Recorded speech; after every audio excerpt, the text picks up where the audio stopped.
عليكم ورحمة الله وبركاته.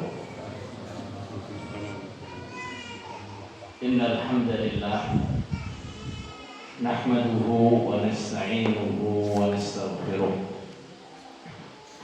ونعوذ بالله من شرور أنفسنا وسيئات أعمالنا. من يهده الله فلا مضل له ومن يضلل فلا هادي له. أشهد أن لا إله إلا الله وحده لا شريك له وأشهد أن محمدا عبده ورسوله صلى الله عليه وسلم وعلى آله وصحبه أما بعد. Jamaah rahimanillahu wa iyyakum. Malam hari ini kita akan lanjutkan pembahasan kitab Sifatul Salatin Nabi sallallahu alaihi wasallam.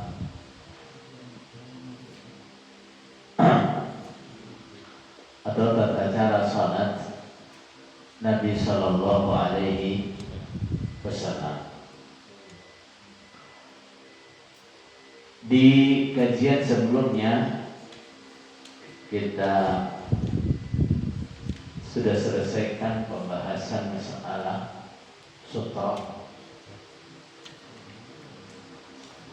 Maka malam hari ini kita akan lanjutkan ke bab berikutnya, masih ada kaitannya dengan sutra.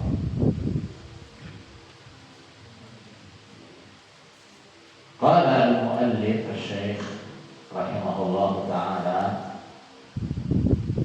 ma yaqta'u shalah, hal-hal yang memutus salat. Wa kana sallallahu alaihi wasallam yaqul, Nabi sallallahu alaihi wasallam bersabda, yaqta'u salat ar-rajuli, memutus salat seorang laki-laki, idza lam yakun baina yadayhi, bila tidak ada di depan dia, ka'akhiratir rahli, seperti sandaran rahl. Rahl itu kajian yang lalu sudah kita bahas, adalah wadah perbekalan safar yang biasa diletakkan di atas punggung unta. Sedangkan akhiratul rahl adalah kayu yang dijadikan sandaran di belakangnya, yang besarnya kira-kira seperti janjetirah. Baik, ada beberapa hal yang dapat memutus salat seseorang bila ia tidak meletakkan sutra sebesar sandaran rahl di depannya.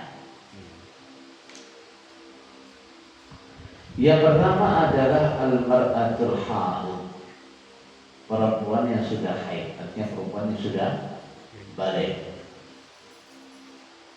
Yang kedua adalah al-himar.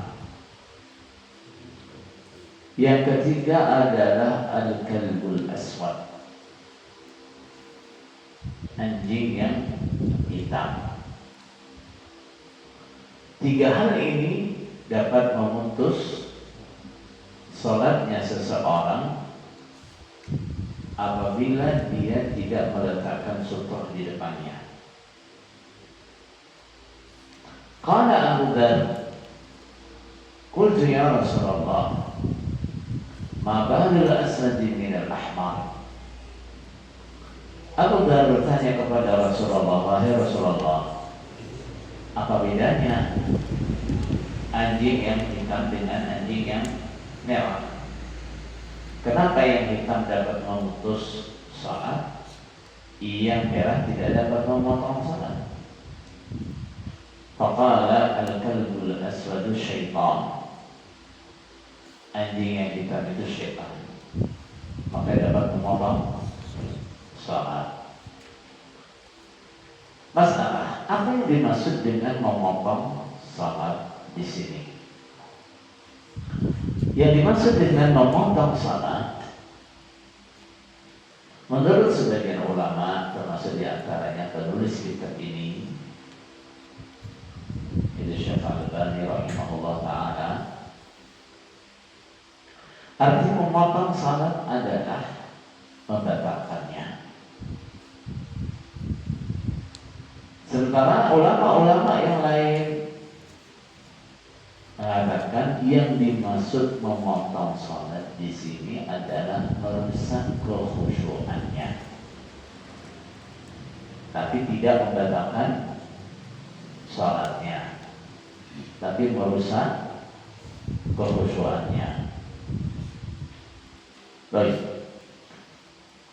Wallahu a'lam.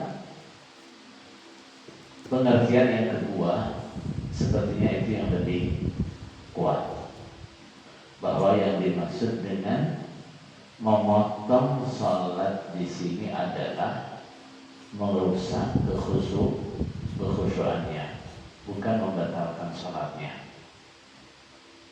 Baik.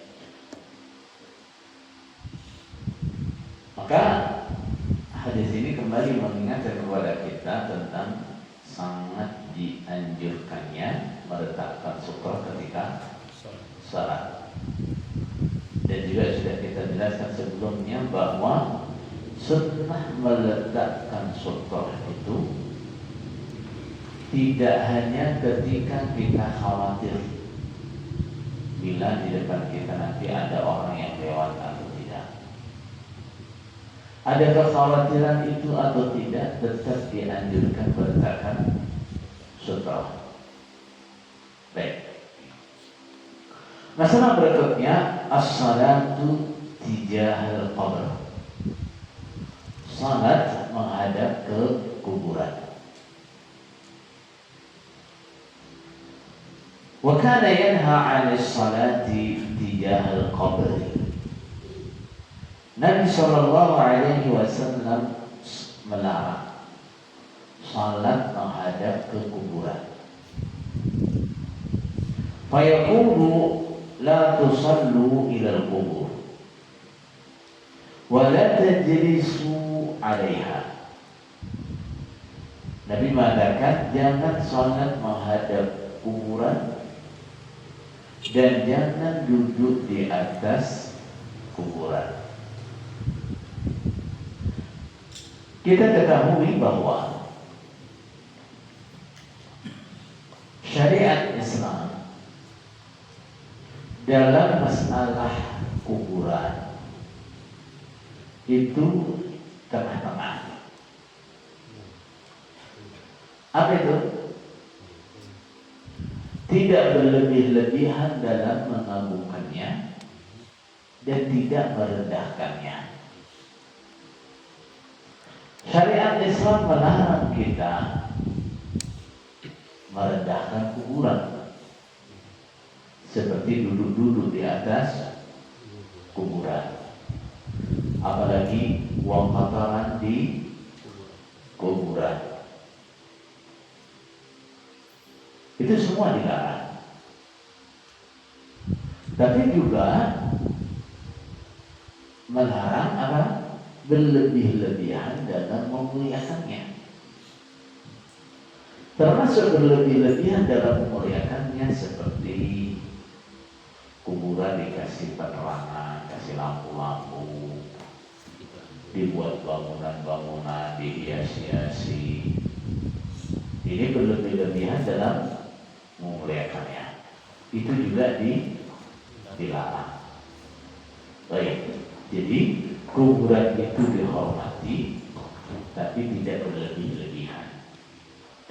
Tidak dihormati dengan berlebih-lebihan, tapi tidak dihinakan.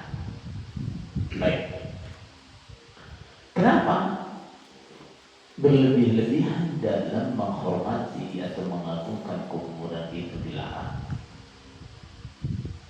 Karena itu adalah salah satu penyebab paling banyak manusia terjerumus pada ibadah kepada kuburan, menyembah kuburan. Baik. Nah, termasuk kaitan dengan hal itu Rasulullah SAW melarang sholat menghadap ke kuburan. Gimana? Di depan kita ada kuburan, terus kita sholat di belakangnya. Itu gak boleh. Begitu juga Rasulullah SAW dalam kaitan ini melarang salat atau membuat masjid di kuburan, menjadikan masjid-masjid menjadikan kuburan sebagai masjid. Gimana itu? Baik, kuburan di atasnya dibangun masjid, atau kuburan masjid dibangun di dalam komplek kuburan. Itu juga sama-sama tidak boleh. Sama-sama tidak boleh. Baik, dan sholat di masjid yang seperti itu juga tidak boleh. Ya, masjid berada di komplek kuburan, tidak boleh kita sholat di situ. Masjid di dalamnya ada kuburan, tidak boleh kita sholat di situ. Baik, kita beralih ke masalah berikutnya, yaitu masalah niat. Wa kana sallallahu alaihi wasallam yaqulu innamal a'malu binniyat wa innamal likulli imri'in ma nawa. Rasulullah sallallahu alaihi wasallam pernah mengatakan, sesungguhnya semua amal itu bergantung pada niatnya. Dan sesungguhnya setiap orang yang beramal hanya akan mendapat sesuai dengan niatnya. Niat dalam bahasa Arab artinya adalah al-qasdu. Apa itu qasdu? Sengaja melakukan sesuatu. Itu namanya niat. Setiap orang mengerjakan sesuatu pasti dia punya tujuan. Nah, punya tujuan. Tujuan melakukannya. Ada niat melakukannya. Selagi orang itu akalnya ada. Tidak ada orang melakukan sesuatu yang tidak dia niati, kecuali orang yang tidak ada akalnya atau dia terpaksa. Ya kan? Nah, selagi orang itu masih ada akalnya, kemudian tidak ada yang memaksakannya, maka dia tidak akan melakukan sesuatu yang tidak dia niat. Baik.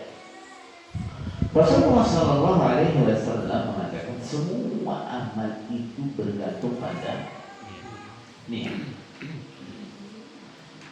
Dalam hal apa? Yang pertama dalam hal apakah dia nanti diterima atau tidak. Suatu amal itu nanti akan diterima atau tidak tergantung pada apa? Niatnya.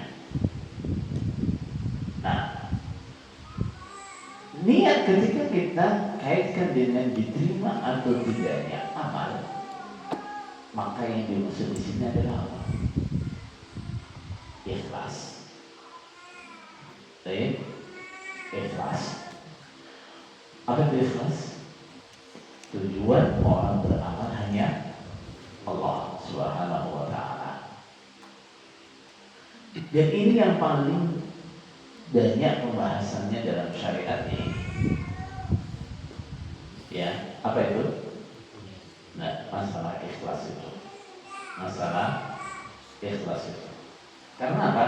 Kalau masalah orang sholat, terus dia niat sholat, masuk sholat waktu duhur, waktu duhur masuk masjid buat sholat, pasti dia niat sholat duhur. Hampir gak ada orang yang tidak seperti itu. Baik, hampir tidak ada orang yang tidak seperti itu. Nah, sehingga kebanyakan pembahasan dalam Al-Quran dan Sunnah ketika bicara niat adalah tentang apa? Keikhlasan. Nah, jadi ibadah itu diterima atau tidak, amal itu diterima atau tidak tergantung niatnya. Kalau ikhlas diterima, tidak ikhlas tidak diterima. Baik, itu yang pertama. Yang kedua, pembahasan niat juga terkait dengan amalan ini sah atau tidak. Juga tergantung ada niat atau tidak. Ada niat atau tidak. Kalau nggak ada niat ya nggak sah. Baik. Ada pertanyaan, apa sih bedanya sah sama diterima? Sah dan diterima itu dua hal yang berbeda. Sah itu terkait hukum dunia. Ibadah itu dikatakan sah, artinya dia tidak lagi wajib mengqadhanya dan dia tidak lagi dituntut untuk mengerjakannya. Itu namanya sah. Orang sholatnya sudah sah, apa artinya? Dia sudah tidak dituntut untuk melakukannya dan tidak dituntut untuk mengqadhanya. Itu namanya sudah sah. Baik. Nah, tidak semua ibadah yang sah itu diterima di sisi Allah. Kenapa? Kenapa? Karena sah itu hukum lahir. Hukum apa? Lahir. Hukum lahir. Bisa jadi ibadahnya, sholatnya kita katakan sah, tapi gak diterima. Kenapa? Ya ikhlas. Ya, dia sholat duhurnya secara lahir, syarat terpenuhi, rukun sholatnya terpenuhi, wajibat sholatnya terpenuhi, atau bahkan sunnah-sunnahnya seperti lengkap. Tapi gak ada ikhlas di dalamnya, ada riya. Sholatnya sah, tapi tidak diterima. Baik ya. Jadi sah dan tidaknya ibadah itu tergantung ada niat atau tidak. Sekarang orang dia mempraktekkan gerakan-gerakan sholat, semuanya dia praktekkan dari awal sampai akhir. Tapi dia nggak niat sholat, niatnya ngajari sholat misalnya. Cara sholat itu kayak gini ya, dia praktekkan dari awal sampai akhir, tapi dia nggak niat sholat. Niatnya cuma ngajari. Itu sah jadi sholat atau tidak? Tidak sah jadi sholat. Dia tidur, nanti tidur, ngigau. Nah, dia ngigau, bangun, wudu, sholat sampai selesai.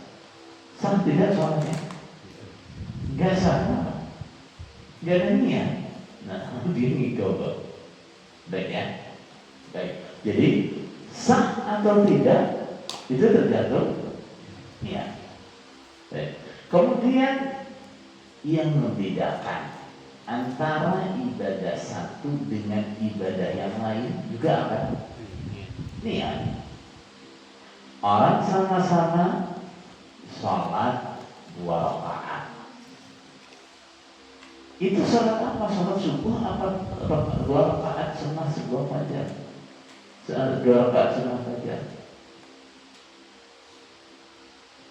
Dan niatnya apa?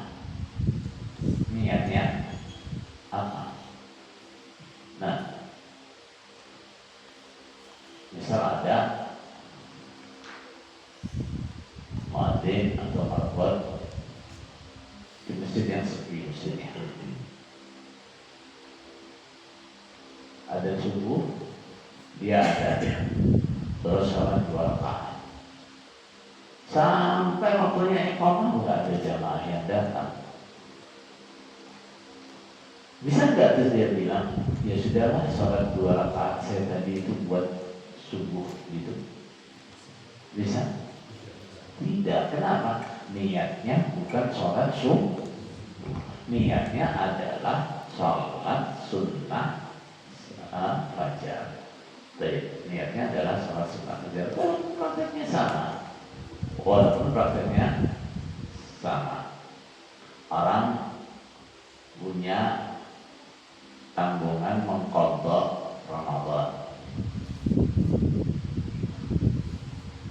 Dia asalnya nggak ingat kalau punya tanggungan mengqadha Ramadan. Dia puasa Senin, Kamis dia puasa, atau dia puasa yang mungkin 3 hari. Begitu selesai, dia ingat ada utang puasa Ramadan 3 hari. Terus dia mengatakan, ya sudah, itu saya niatkan untuk qadha Ramadan saja. Cukup atau tidak? Tidak cukup. Kenapa? Innamal a'malu binniyat. Innamal a'malu binniyat. Baik. Para ulama mengatakan, ada yang mengatakan hadis ini separuhnya agama. Nah, kenapa? Karena amal soleh itu dikatakan amal soleh, syaratnya ada 2. Timbangannya ada 2. Yang pertama adalah timbangan lahir. Timbangan apa? Lahir. Dan apakah itu sah atau tidak? Nah, timbangannya apa? Hadis man amila amalan laisa alaihi amruna fahuwa raddun. Barang siapa mengerjakan amalan apapun itu tidak berdasarkan ajaranku, maka itu ditolak. Baik.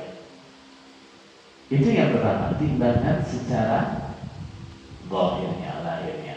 Itu dia harus mengikuti syariat.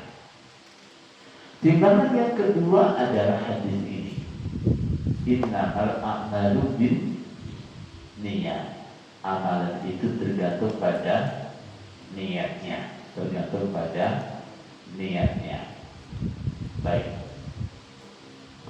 Artinya gimana? Ikhlas atau tidak? Kalau nggak ikhlas, ya nggak jadi amal soleh. Nah, ini berarti timbangan apa ini? Batin.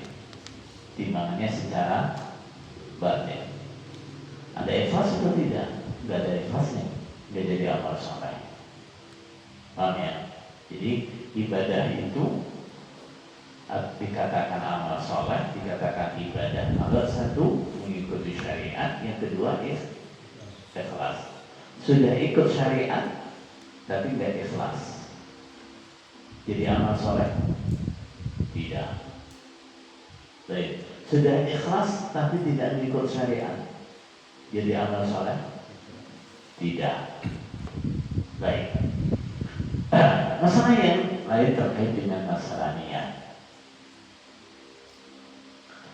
Adakah syariat melafalkan niat-niat ibadah. Misalnya mau sholat, mengucapkan niat sholat, mau sholat zuhur 4 rakaat, adaan, kemudian sebagai makmum lillahi ta'ala misalnya. Baik, mau sholat asar juga begitu, atau ibadah-ibadah yang lain, mau wudu, baca niat wudu, mau puasa, baca niat puasa. Ada tidak syariat seperti itu? Atau hanya seperti itu disyariatkan atau tidak? Jawabnya tidak. Kenapa tidak? Yang pertama, niat. Niat itu pekerjaannya apa? Hati. Nah, niat itu pekerjaannya hati, bukan pekerjaan lisan. Jadi yang pertama. Yang kedua, tidak ada satupun riwayat, bahkan riwayat yang dhaif sekalipun, dari Rasulullah Sallallahu Alaihi Wasallam atau sahabat Rasul Sallallahu Alaihi Wasallam mencontohkan kalau mau sholat zuhur baca niat ini, mau asar baca niat ini, mau maghrib baca niat ini, dan seterusnya. Itu tidak ada. Baik. Sedangkan orang yang mengerjakan itu menganggap ini sebagai sesuatu hal yang baik, menganggap itu sebagai dan nilai ibadahnya. Sesuatu kalau tidak dikerjakan atau diperintahkan oleh Rasul Sallallahu Alaihi Wasallam atau dan sahabat-sahabatnya, padahal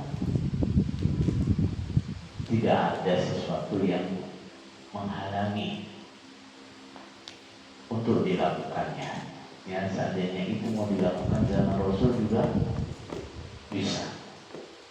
Nah, dan kebutuhan untuk melakukannya ada. Kemudian tidak dilakukan oleh Rasulullah SAW dan sahabatnya, itu menunjukkan apa? Dia tidak disyariatkan. Kenapa?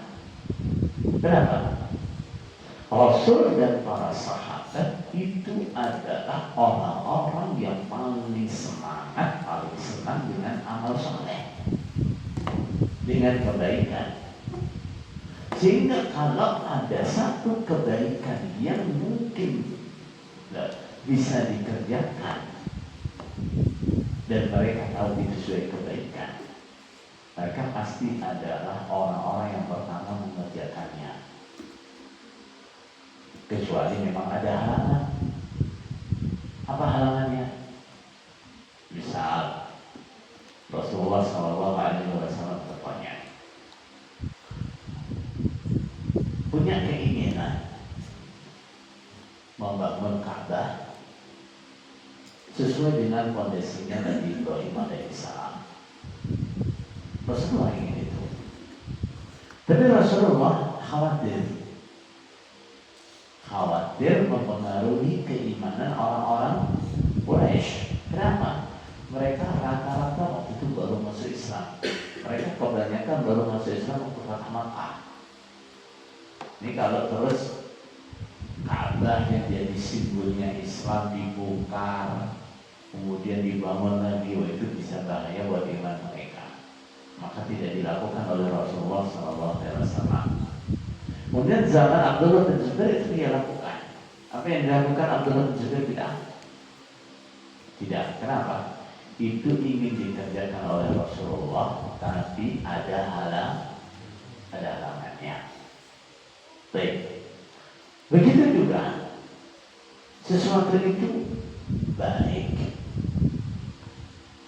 Nah, tidak dikerjakan di zaman Rasulullah SAW atau zaman sahabat karena belum ada kebutuhan untuk melakukannya. Maka begitu itu dilakukan, itu termasuk bid'ah atau tidak? Tidak. Contohnya apa? Mengumpulkan Al-Quran dalam satu mushaf dilakukan oleh Rasulullah? Tidak. Siapa yang pertama kali melakukannya? Abu Bakar. Baik. Pertanyaannya, kenapa itu tidak dilakukan di zaman Rasulullah? Karena belum ada tuntutan. Zaman Rasulullah belum ada tuntutan untuk itu. Sahabat-sahabat Rasulullah yang hafal Al-Quran banyak. Nah, ditambah lagi Rasulullah dalam beberapa kesempatan melarang juga. Karena apa? Takut nanti tidak melarang. Rasulullah tidak melarang. Tidak. Nah, yang dilarang itu menulis hadis. Dan belum ada tuntutan untuk itu. Karena para sahabat memang mereka lebih mengandalkan amalan mereka. Saat Allah kemudian muncul tuntutan untuk membukukan Al-Quran. Banyaknya penghafal Al-Quran yang meninggal saat perang dengan Musailimah Al-Kadzdzab, perang Yamamah. Nah, akhirnya Abu Bakar memerintahkan agar Al-Quran dikumpulkan dalam satu mushaf biar tidak ada yang hilang. Yang dilakukan oleh Abu Bakar tidak? Enggak. Baik. Kenapa? Itu tidak dilakukan di zaman Rasulullah karena tidak ada tuntutan. Termasuk membukukan hadis-hadis Rasulullah, menyendirikan ilmu Islam dalam satu bidang, satu disiplin ilmu. Itu kenapa tidak ada di zaman Rasulullah? Karena belum ada tuntutan. Kebanyakan ilmu-ilmu itu dibukukan menjadi satu, ya. Misalnya ini hadis, ini masalah akidah, ini masalah fikih, ini nahwu, ini usul fikih dan seterusnya. Itu dibukukan kapan? Ketika muncul kebutuhan. Nah, tapi apabila sesuatu itu ya dibutuhkan, bagaimana dibutuhkan?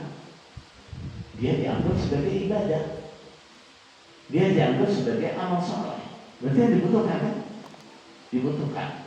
Tidak ada halangan untuk melakukannya di zaman Rasul atau zaman sahabat, kemudian tidak mereka lakukan. Itu menunjukkan apa? Itu gak ada syariatnya dan disyariatkan. Dan apabila itu dikerjakan, maka itu yang dimaksud dengan apa?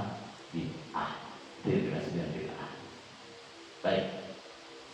Mungkin seseorang menyangka bisa jadi itu dilakukan oleh Rasulullah, tapi tidak ada riwayat yang sampai kepada kita. Baik, walaupun kita beramal berdasarkan ilmu, ya kan?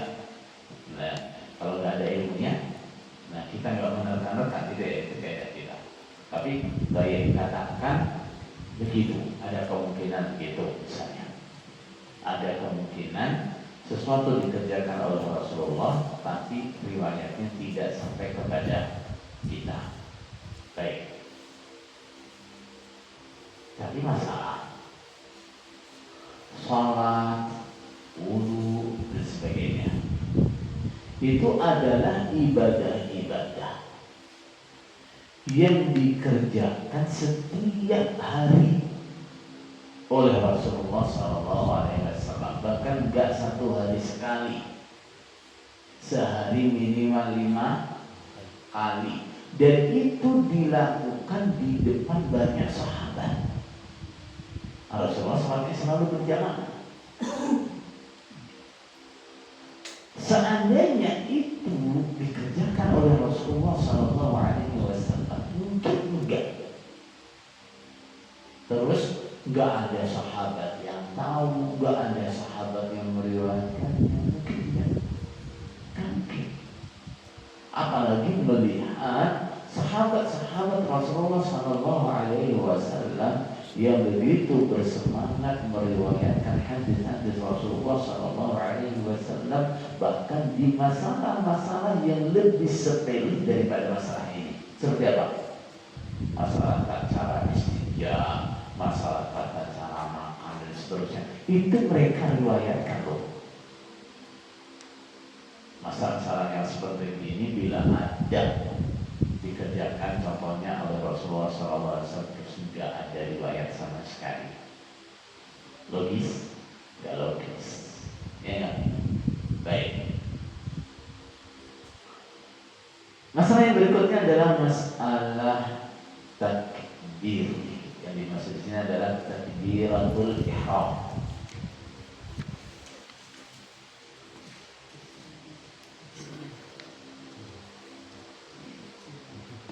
Baik, masalah takbiratul ihram. Apa itu takbiratul ihram? Takbiratul ihram adalah takbir kita di awal salat. Itu namanya takbiratul ihram. Kenapa dikatakan ihram? Dikatakan haram. Ahrama yuhrimu ihraman, artinya mengharamkan. Kenapa disebut ihram? Karena takbir tadi menjadikan beberapa hal atau perkara-perkara banyak ya, yang asalnya halal dilakukan di luar sholat sekarang jadi haram.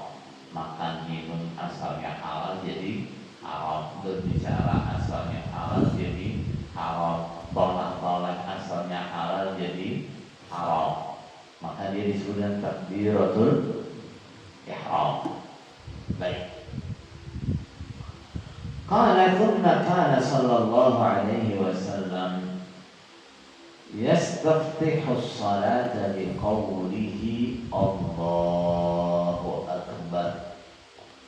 Kemudian Rasulullah sallallahu alaihi wasallam mengawali salatnya dengan ucapan Allahu akbar. Wa amara bidzalika al-musii'a salatahu, dan memerintahkan hal itu kepada orang yang diriwayatkan salatnya tidak benar. Ini hadisnya ma'ruf dan haditsul musii' fi salatihi atau haditsul musii' salatahu. Hadis tentang orang yang salatnya tidak benar. Baik, hadis ma'ruf. Baik. Dalam hadis itu Rasulullah sallallahu alaihi wasallam mengatakan idza qumta ila sholati fakabbir. Ketika engkau telah berdiri untuk sholat, fakabbir, takbirlah. Perhatikan di sini huruf fa dalam bahasa Arab itu menunjukkan dua makna. Yang pertama makna tertib urutan. Berarti mana yang lebih dulu, berdiri dulu atau takbir dulu? Berdiri dulu. Ya, berdiri, sudah berdiri tegak baru takbir. Baik. Yang kedua menunjukkan makna takkib. Takkib itu apa? Takkib itu adalah waktu yang berdekatan, nempel. Artinya gimana? Begitu berdiri langsung takbir. Baik. Maka lafaz idza qumta ila sholati fakabbir itu menunjukkan kepada kita bahwa tidak ada bacaan-bacaan atau gerakan-gerakan yang disunnahkan sebelum takbiratul ihram. Tidak ada sunnahnya sebelum takbiratul ihram baca a'udzu billahi minasyaitonir rajim, bismillahirrahmanirrahim, Allahu akbar. Tidak ada. Tidak ada juga sunnahnya sebelum baca takbiratul ihram kemudian melafalkan niat dan seterusnya. Tidak ada. Kenapa? Rasulullah mengatakan idza qumta ila sholati fakabbir. Kalau sudah berdiri untuk salat langsung takbir. Maknanya fa gitu langsung. Baik. Kama taqaddam. Wa qala lahu innahu la tatimmu salatun li ahadin minan nas. Nabi juga berkata kepadanya bahwa tidak sempurna salat bagi seseorang dari manusia. Artinya siapapun salatnya tidak sempurna, tidak sah. Hatta yatawadda'a, kemudian dia wudu. Fayadha'ul wudu'a mawadhi'ahu. Lalu dia letakkan wudu di tempat-tempatnya wudu. Artinya apa? Dia sempurnakan wudunya. Tsumma yaqulu Allahu Akbar. Kemudian dia katakan Allahu Akbar. Kenapa tsumma? Kenapa tsumma? Nah, tsumma itu dalam bahasa Arab itu menunjukkan dua makna, arti urutan. Jadi berarti wudu dulu atau sholat dulu? Wudu dulu. Baik, wudu baru sholat, bukan sholat baru wudu. Baik. Kemudian tsumma itu menunjukkan adanya jeda, memisah. Ini katanya tarafi. Kenapa pakai tsumma? Karena dari selesai wudu sampai mulai sholat itu ada waktu yang panjang. Ya kan, wudunya di sana, habis wudu terus baca zikir setelah wudu, terus jalan ke masjid, ya kan, dan menuju ke shop, waktunya panjang. Maka pakai tsumma. Tapi yang tadi tidak pun tak ila salat gimana? Tsumma kabir enggak, tapi fakabir. Dengarkan dulu. Baik, kita dengarkan dulu, kita lanjutkan salat.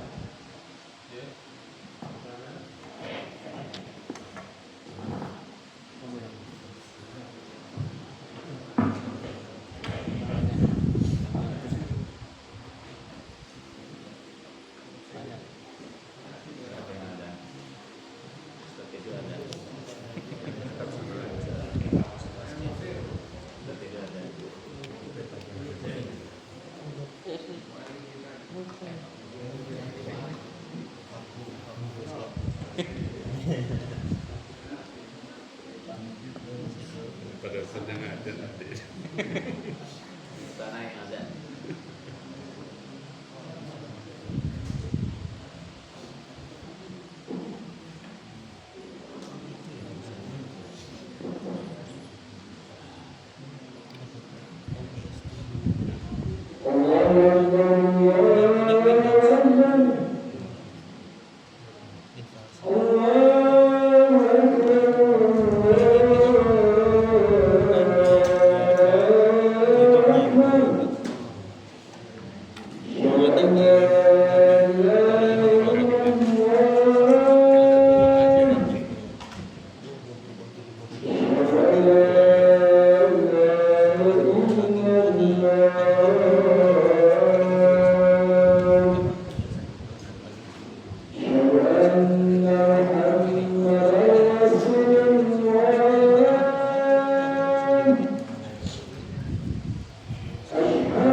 Baik, kita lanjutkan.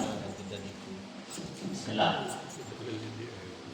Wa kana yaqulu miftahu as-salati al-dhuhur wa tahrimuha at-takbir wa tahliluha at-taslimu. Rasulullah sallallahu alaihi wasallam juga mengatakan, miftahus shalah tuhur. Kunci pembuka salat adalah bersesuci. Baik. Orang yang tidak bersesuci mau salat itu seperti orang mau masuk rumah, pintu terkunci, dia nggak bawa kuncinya. Kuncinya pintunya terkunci. Nah, orang mau salat nggak wudu atau nggak dalam keadaan suci, seperti orang mau masuk rumah, pintunya terkunci. Bisa nggak dia boleh sholat? Nggak bisa. Oh bisa tuh si fulan sholat tanpa wudu. Iya, tapi dia anggap tidak sholat. Walaupun dia mau sholat 10 rakaat, 100 rakaat, nggak sah sholatnya. Kenapa? Dia nggak bisa masuk kok. Dia tidak bisa masuk. Baik. Wa tahrimuhat takbir. Dan yang mengharamkan pada sholat itu takbir. Maksudnya apa yang mengharamkan sholat di sini? Yang menjadikan perkara-perkara itu menjadi haram selama sholat itu adalah takbiratul ihram. Baik, berarti startnya sholat itu mana? Takbiratul ihram. Wa tahliluha taslim. Kemudian yang menjadikan halalnya sholat itu adalah salam. Maksudnya apa? Kalau dia sudah salam, perkara-perkara yang tadi diharamkan selama sholat halal lagi. Berarti sholatnya sudah selesai. Ya. Jadi sholat itu kunci pembukanya adalah sesuci. Ya, bisa wudu, bisa mandi, ya. Baik, tergantung hadasnya, hadas kecil atau hadas besar. Ya, baik, wudu atau mandi. Baik. Kemudian mulainya masuknya sholat itu dengan takbir. Selesainya sholat itu dengan salam. Baik. Qala wa kana yarfa'u sawtahu bit-takbir hatta yusmi'a man khalfahu. Dan Nabi biasanya mengeraskan suaranya dengan takbir. Yang ketika takbir beliau keraskan suara sampai orang di belakangnya mendengar. Nah, ini untuk siapa ini? Untuk imam, ya. Imam ketika takbir, baik itu takbiratul ihram, takbir mau ruku', sami Allahu liman hamidah, takbir mau sujud, bangun dari sujud, suaranya dikeraskan sampai orang di belakangnya dengar, sampai makmumnya dengar. Baik, ada selain imam, seberapa dia keraskan suaranya? Selain imam, dia keraskan suaranya atau dia bersuara cukup untuk dirinya sendiri. Dia tidak mengeraskannya, baik itu dengan takbir ataupun bacaan-bacaan yang lain. Baik. Nah, tapi tetap bersuara, ya, tapi tidak dikeraskan. Allah, itu saja. Ya, cukup untuk dirinya. Kalau pakai ini masih keras ya. Gimana contohnya? Contohnya ini dimatikan dulu nih harusnya. Jadi dia takbirnya sekiranya dia sendirinya di dalam Allah. Gitu. Baik. Nah, tapi kalau imam dia keraskan. Makmum jangan mengeraskan. Kenapa makmum tidak mengeraskan? Satu, ketika dia keraskan suara itu bisa mengganggu yang lain. Ya nggak? Kita sholat, terus di samping kita baca zikirnya keras. Dia baca Qurannya misalnya Al-Fatihahnya keras.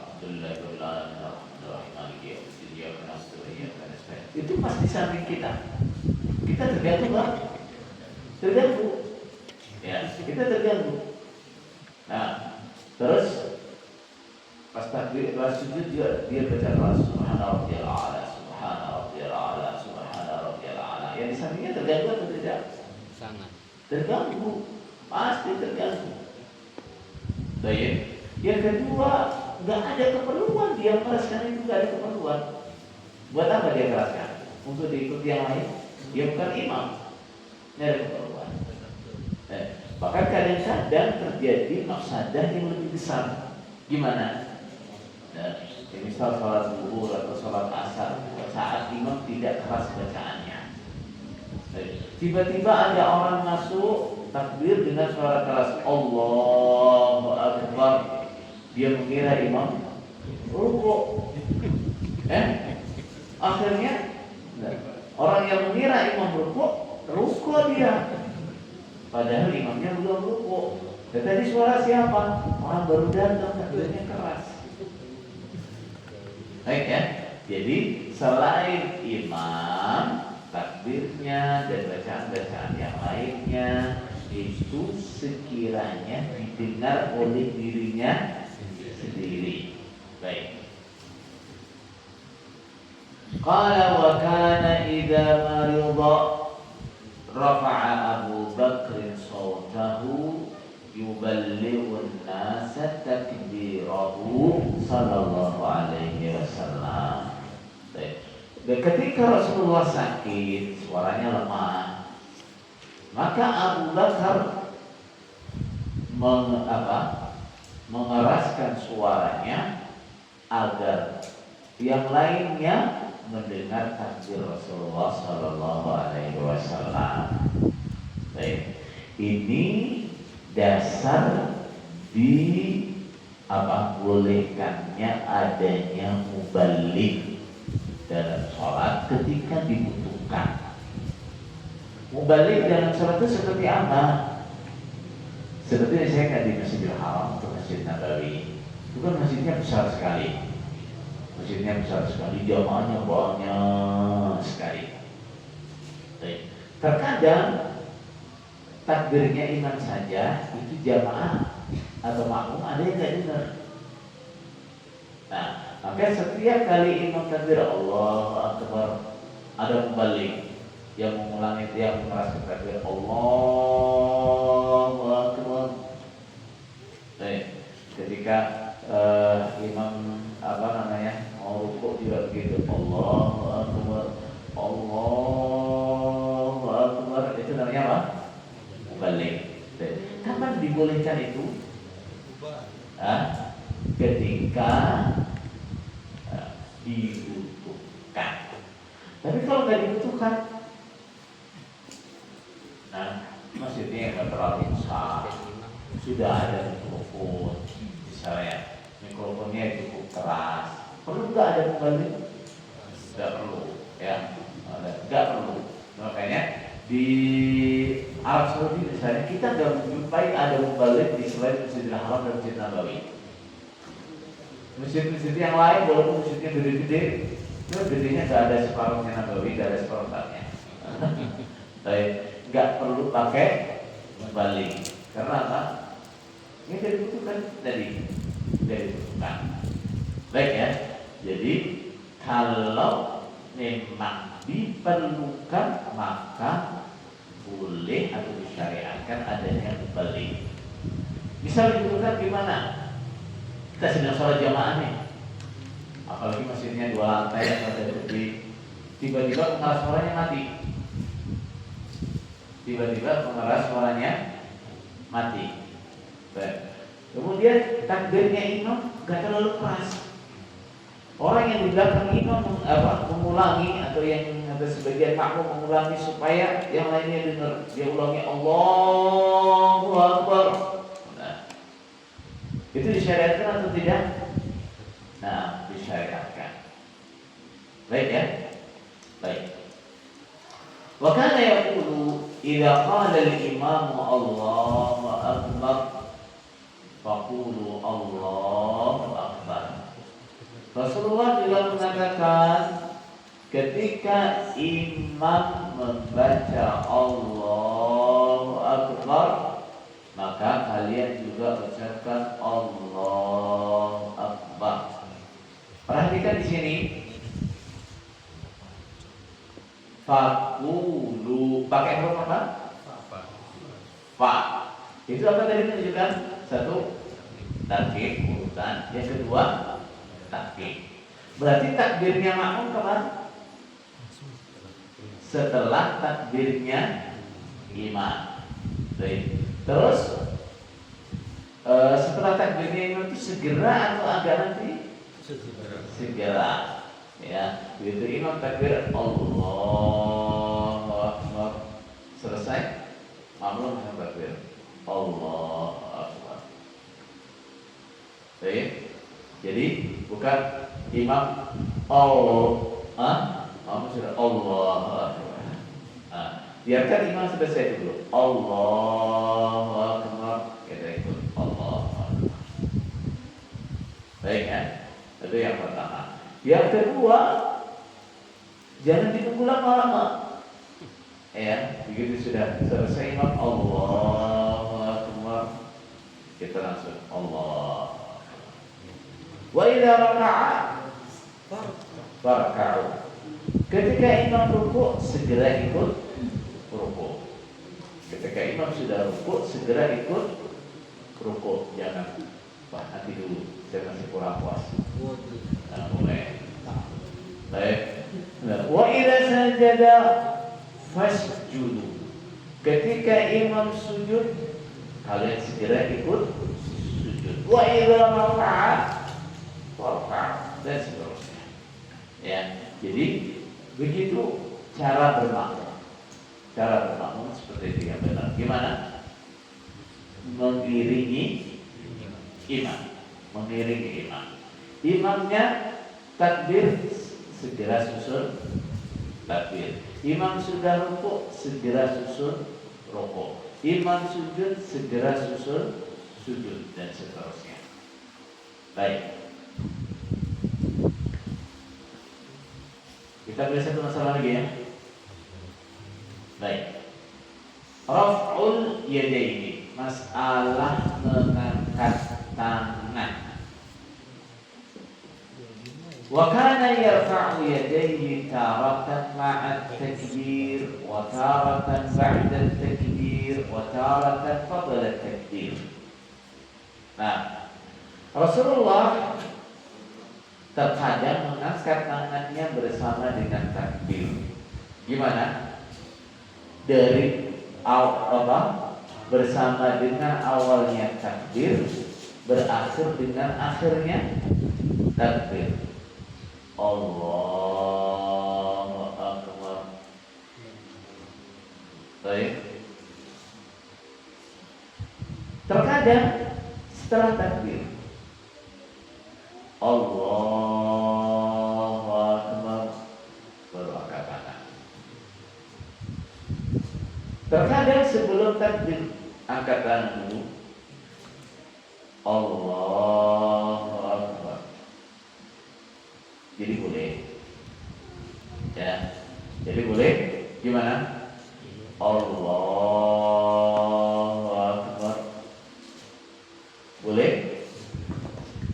Atau Allahu akbar.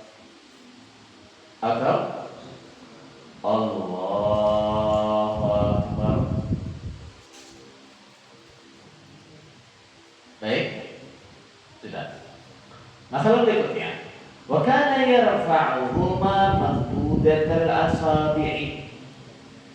Rasulullah mengangkat kedua tangan dengan kondisi jari-jarinya dipanjangkan. Dipanjangkan begini. Enggak dipinggang. La yufarriju bainahuma wa la yadhummuha. Wa bainaha wa la yadhummuha. Nabi tidak merenggangkan di antara jari-jari itu dan tidak menggenggamnya. Jadi tidak begini dan juga tidak begini, tapi begini. Ya, jadi telapak tangannya begini. Baik. Terus ngangkatnya seberapa? Wa kana yaj'aluhuma hadwa mankibaihi. Nabi mengangkat kedua tangannya lurus kedua pundaknya. Yang lurus pundak apanya? Telapak tangannya. Yang lurus pundak telapak tangannya. Berarti segini. Baik. Allahu Akbar. Baik. Wa rubbama kana yarfa'uhuma hatta yuhadiya bihima furu'a udunaihi.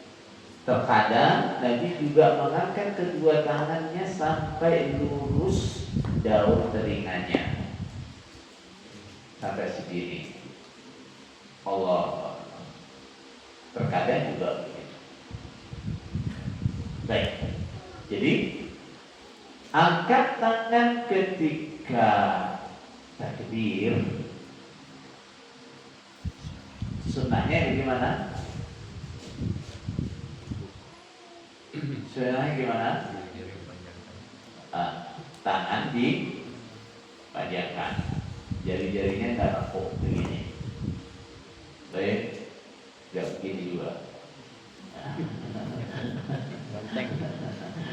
Baik. Nah, terus tidak diregangkan dan tidak digenggam. Jadi begini. Baik. Mengangkatnya bisa setinggi bahu. Allahu Akbar. Bisa setinggi telinga. Allah. Baik ya. Baik. Kemudian saudara sekalian perlu diperhatikan gerakan sholat baik itu mengangkat tangan atau yang lainnya itu tidak ada takalluf. Takalluf itu berlebihan ada. Artinya gimana? Ketika mengangkat tangan setinggi pundak atau setinggi apa telinga, ya biasa angkat. Allah, ya Allah. Tidak perlu terus kita berlebih-lebihan sudah pas apa belum? Ada yang gini. Terus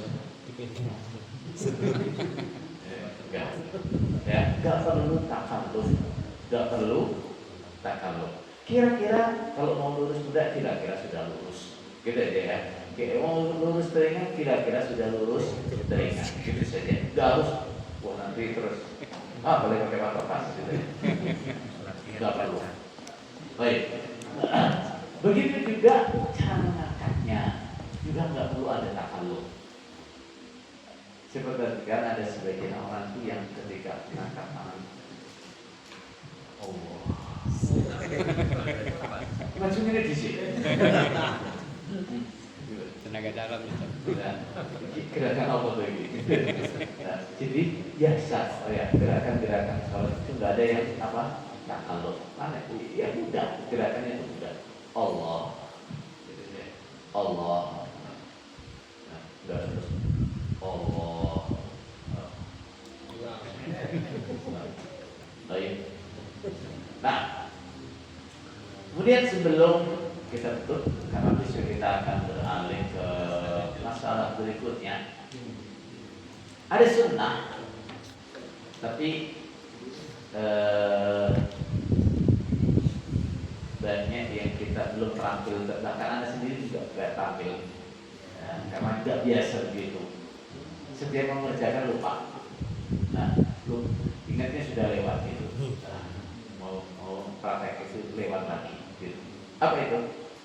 Setelah takbir itu nggak langsung sedekap, tapi gimana? Tangannya di sadel dulu. Apa sadel? diluruskan, diletakkan dulu. Baik. Baru sedekah. Gimana? Jadi ada sunahnya begini. Allahu Akbar, baru sedekah.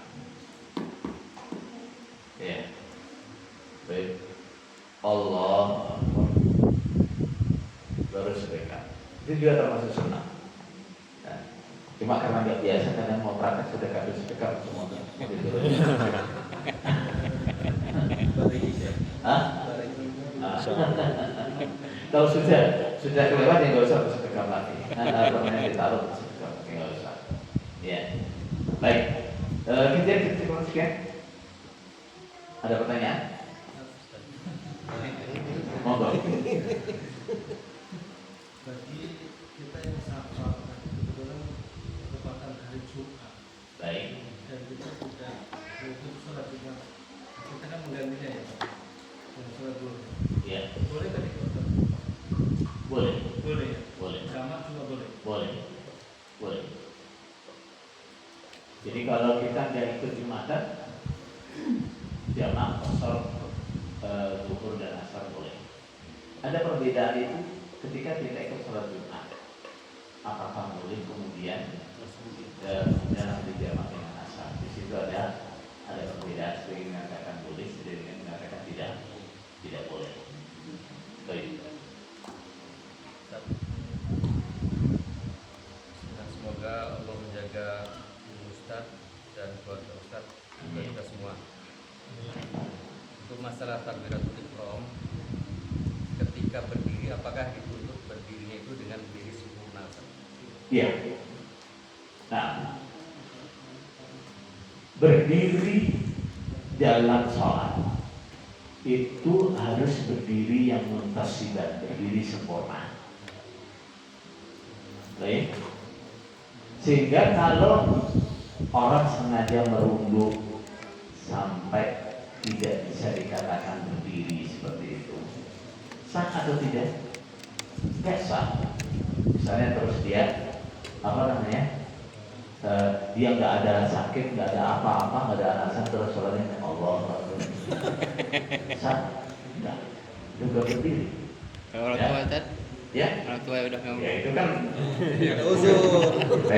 termasuk tidak berdiri sempurna misalnya. Ini ada tembok terus dia begini. Itu nggak sah. Atau ada dinding terus dia begini. Juga tidak sah. Ya, jadi dia harus berdiri sempurna. Baik. Bagaimana kalau seseorang itu misalkan dia baru saja masuk shop, kaki sebelahnya masih di belakang, kemudian takbir. Dia berdiri tapi kaki sebelahnya masih di belakang, belum. tidak apa-apa, itu masih berdiri. Ya, itu masih berdiri. Baik.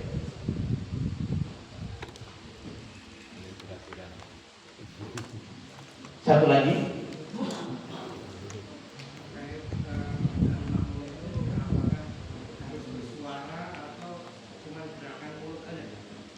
Kalau gerakan mulut berarti nggak membaca.